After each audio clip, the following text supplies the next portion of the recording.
दीन दुखियों में देवी है आए, ये अमीरों को क्यों ना सताए। बिल्कुल ऐसा ही तो हो रहा है। कभी इस बात को नोट करना आप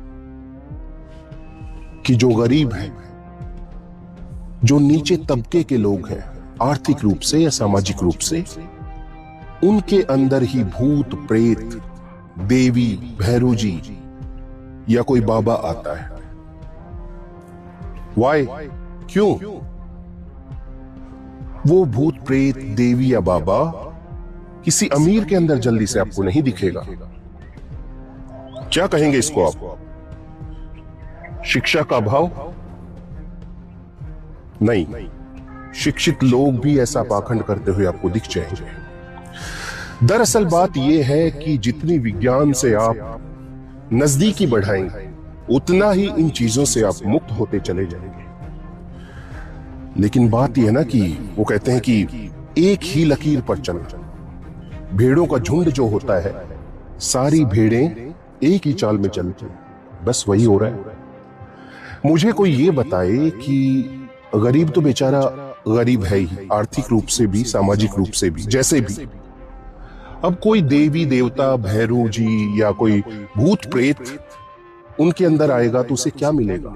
जो बेचारा खुद भूखा नंगा है, उसके पास आकर क्या मिलेगा? वो किसी अमीर के पास जाए ना, जहां पर 56 भोग उसको मिलेंगे। लेकिन नहीं।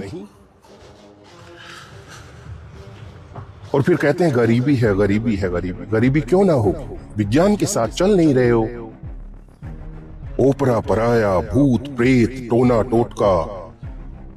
बड़ा ताज्जुब होता है, 21वीं सदी में हम जी रहे हैं, लेकिन हो क्या रहा है? बसों से यात्रा आपने की होगी, है ना? बसों की खिड़कियों में, शीशों पर इतनी इतनी साइज के पोस्टर लगे हुए मिलेंगे आपको। मूठ स्पेशलिस्ट, मूठ करनी, जादू टोना, प्रेम विवाह, विदेश यात्रा, हर काम को कराएं चंद मिनटों में, गारंटी के साथ दावा। कहीं लिखा होता है खान बाबा बंगाली। और उन पर्चों पर जो बसों में लगे हुए हैं, उन पर गारंटीड समाधान बताया जाता है कि आपके ऊपर किसी ने जादू टोना कर दिया, मूठ करनी कर दी है, प्रेम विवाह नहीं हो पा रहा है, नौकरी ना लगना, विदेश यात्रा, दुश्मन को घर बैठे हराएं। क्या है ये सब? अगर ऐसा होता है तो मैं एक बात आपसे पूछना चाहता हूं। Elon Musk, Narendra Modi, Barack Obama, बहुत सारी गणमान्य हस्तियां हैं, सेलिब्रिटीज हैं, बड़े बड़े नेता, बड़े बड़े एक्टर्स, तो ये तो 2 मिनट में मिट्टी में मिला दिए जाएंगे अगर दूर से ही जादू टोना होता तो। लेकिन ऐसा नहीं है। मैं आपसे अनुरोध करता हूं, विज्ञान के साथ जितनी नजदीकी आप रखेंगे, उतना ही आपके लिए फायदेमंद रहेगा। और इन कुचक्रों से, पाखंड से, आडंबरों से आप निकल जाएंगे। ये जो पीली पीली सरसों आप देख रहे हैं, क्या है? ये प्रकृति का रंग है, ये नेचुरल है, येलो यानी पीला। लेकिन लोगों ने दिमाग में अपने अपने रंग बना रखे हैं और रंगों को भी बांट लिया है। कोई अपना पीला रंग लेके बैठा है, कोई लाल रंग लेके बैठा है, कोई हरा रंग लेके बैठा है। अब बताओ, तुमने धरती को तो बांट ही लिया था, रंगों को भी बांट लिया। कमाल की बात है। चेहरा लाल कर लेंगे सिंदूर से और बोलेंगे मुझ में हनुमान जी आ गए, मुझ में बालाजी आ गए, मुझ में देवी आ गई। हाथों को लाल कर लेते हैं, मेहंदी लगाते हैं। पता नहीं आदमी है या औरत है, समझ में नहीं आता, आदमी है या औरत है। तन आदमी का है और पोशाक स्त्री की पहन रखी है। नहीं समझ में आता। बट एक चीज समझ में आती है कि ये जितने भी लोग हैं जो पाखंड से घिरे हुए हैं, इनका भविष्य उज्जवल तो नहीं है, अंधकार में इनका भविष्य है। ये इतनी मेहनत यदि पाखंड को छोड़कर सच में धरातल पे यथार्थ में मेहनत करें, अच्छे पढ़े लिखे, विज्ञान से नजदीकी बढ़ाएं, तो गारंटी के साथ मैं कहता हूं आगे बढ़ने से कोई नहीं रोक सकता। अंधकार को उजाले में बदल सकते हैं। और ये सुधीरा एक चैलेंज करता है दुनिया के सभी तांत्रिकों से, तथा कथित बाबाओं से, ये जो अपनी मंडी खोल के बैठे हैं, दरबार खोल के बैठे हैं, कि अगर भूत प्रेत बुलाना जानते हो, देवी देवताओं को बुलाना जानते हो, तो एक काम करो ना, हमारी आर्मी फौज बॉर्डर पे है, सर्दी में बेचारी कितनी परेशान होती है, गर्मी में कितनी परेशान होती है, उनको इधर बुला लो, देवी देवता को छोड़ दो बॉर्डर पे, भूत प्रेतों को छोड़ दो पाकिस्तान के लिए, चाइना के लिए, जो बार बार हमारी जमीन पर कब्जा करते हैं, लेकिन वहां पर इनका तंत्र मंत्र फेल हो जाता है। और इन लोगों ने जनता को भ्रमित कर रखा है, किसी की किडनी फेल हो गई, लीवर फेल हो गया, या शरीर में कोई और रोग हो गया, तो शर्त या दावा करते हैं कि हम ठीक कर देंगे।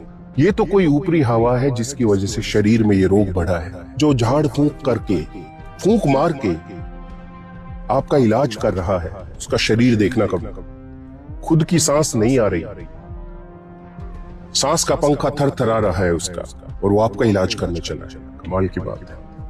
और मैं एक बात आपसे और कहना चाहता हूं, इस बात को कोई धार्मिकता पर मत लेना, ये बात सिर्फ और सिर्फ जानकारी के लिए बता रहा हूं मैं आपको, अपने से जोड़ने की जरूरत नहीं है।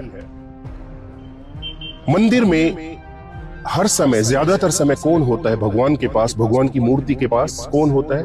पुजारी होता है। मस्जिद में सबसे नजदीक जो इबादत खाना है, उसमें सबसे लंबे समय तक कौन रहता है, दिन या रात? एक मौलवी।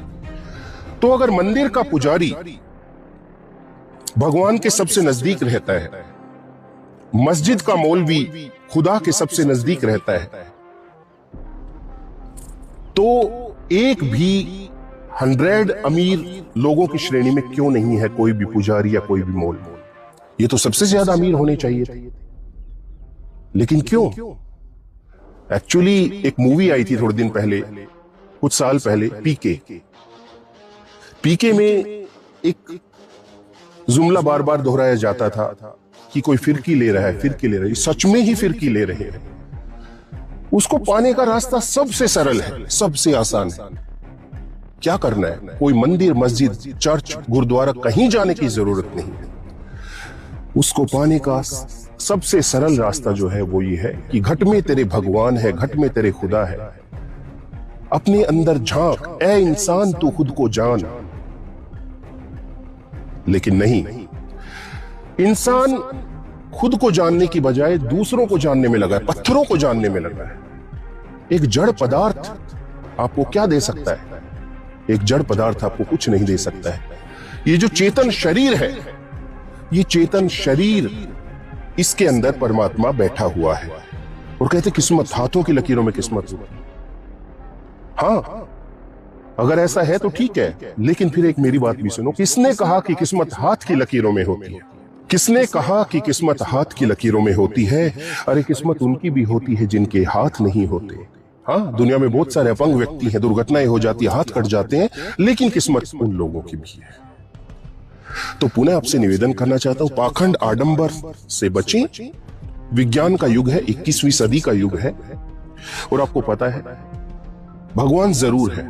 आप उसको प्रकृति का नाम दो, उसको अल्लाह, वाहिगुरु, गॉड, रब, किसी भी नाम से आप पुकार सकते हो, लेकिन वो भगवान, वो शक्ति, वो परम शक्ति, वो परम शिव, वो खुदा आपके घट में बैठा है। ऐ इंसान, तू खुद को जान। और आपको एक बात और बता देता हूं, प्रकृति इतनी गहरी है, जो लोग दावा करते हैं, खासकर ये तथाकथित बाबा, कि हमने धरती को जान लिया है, उधर स्वर्ग है, उधर नरक है। तो मेरे भाई, पहली बात तो यह है कि स्वर्ग या नरक कौन देख पाता है? जो मर गया है। और जो आदमी मर गया, वो कैसे आपको बताएगा कि स्वर्ग नरक कैसा है? उसके लिए मरना पड़ेगा। यदि स्वर्ग या नरक देखना चाहते हो तो उसके लिए आपको मरना पड़ेगा। मैं आपको बता दूं कि नहीं नहीं नहीं, स्वर्ग का कलर ऐसा होता है, येलो कलर का ऐसा, नहीं, मैं मरा नहीं। जबकि असलियत यह है कि मरने के बाद पूरा सिस्टम खत्म। कुछ जला दिए जाते हैं, कुछ दफना दिए जाते हैं, मरते के साथ ही मिट्टी, कहानी खत्म। कोई स्वर्ग नरक नहीं है। हाँ, स्वर्ग नरक है, वो कैसा है मैं बता देता हूं आपको। स्वर्ग, यदि आप अच्छे काम कर रहे हो और अच्छे आनंद की अनुभूति प्राप्त कर रहे हो तो ये स्वर्ग है। सुख की अनुभूति प्राप्त करना ही स्वर्ग है, दुख की अनुभूति प्राप्त करना ही नरक है। आप बुरे कर्म करने लग जाओ यहां पर धरती पर, आपको बहुत सारे कष्ट होने लगेंगे, यही नरक है। तो मेरे दोस्तों, ऊपर कुछ नहीं है, स्वर्ग नरक कुछ भी नहीं है, यहीं पे स्वर्ग यहीं पे नरक, और ये हमारे हाथ में होता है। 20% समस्याओं को छोड़ दिया जाए, 20% समस्याएं कौन सी हैं?